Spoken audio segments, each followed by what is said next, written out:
boy, the Lokus. Never has there ever been a more fitting name for a car than Toilet. Oh my god. It handles sketchily. Understeer, oversteer.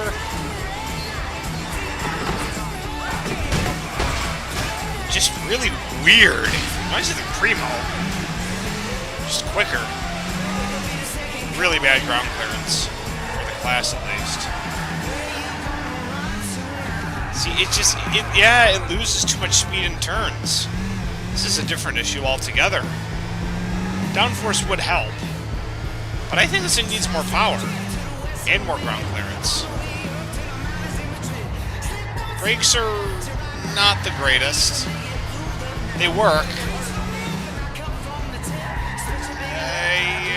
Okay. ABS needs to be made standard, too. Christ alive, what a bad car. I'm foot to the floor, by the way, and I'm only just now stepping out in the dirt. Oh, God. It sounds anemic. And it is. I dare say it's worse. Listen to this. The Emperor. I mean, it's a nice-looking car. I like how they combined elements of Germany and Japan with their luxury sedans, but good God, it's... Oh, what were they thinking with this thing's handling line? The understeer is what really hurts this thing. I do want to see what this peak creep is. Just see where everything falls apart. Wow, okay, I guess ABS isn't standard on this. I was thinking maybe it was an option, but... Yeah, look at that ground clearance. That's not very good. It gets a little bit better towards the tail end, but not a lot better. Oh, God, it just doesn't have any power. What are they thinking? What have we now? We have a car that wears two hats, just like it did before, but in ways that are sensible. Remember the two complaints about the Lokus before? It had this odd mix of understeer and oversteer. Well, when I hear those, I think excessive stability or excessive undulate. Now, I can't get rid of those because then it won't be Lokus. But if we improve the rest of the car around it,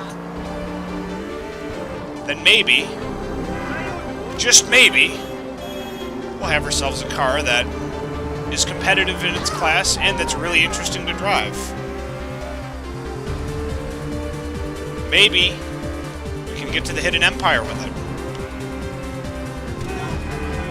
It's got plenty of suspension travel. It is still a little lacking in ground clearance. There's not a lot I can do about that. I can't resize the wheels. The first thing I do, I'd slap a set of 16s or 17s on this. Then I could gain additional ground clearance, and that would help it a lot. But because I can't do that, we have to restrict the car a little bit. It does drive well. I just don't know if it drives God tier. The fact that below a certain speed, your car has good agility.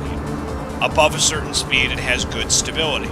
But notice how I'm saying good. I'm not saying great or God tier. I'm just saying good. See here, now we have stability. Pretty stable.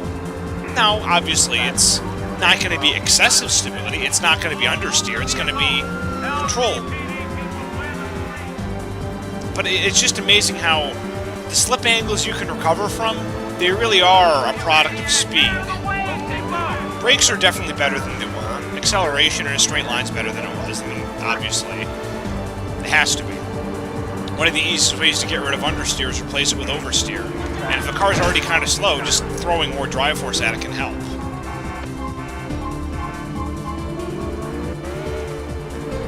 Let's just see how she does. I'm still feeling this car out. It's got a really unique feel to it, which it had before, but it wasn't in a good way.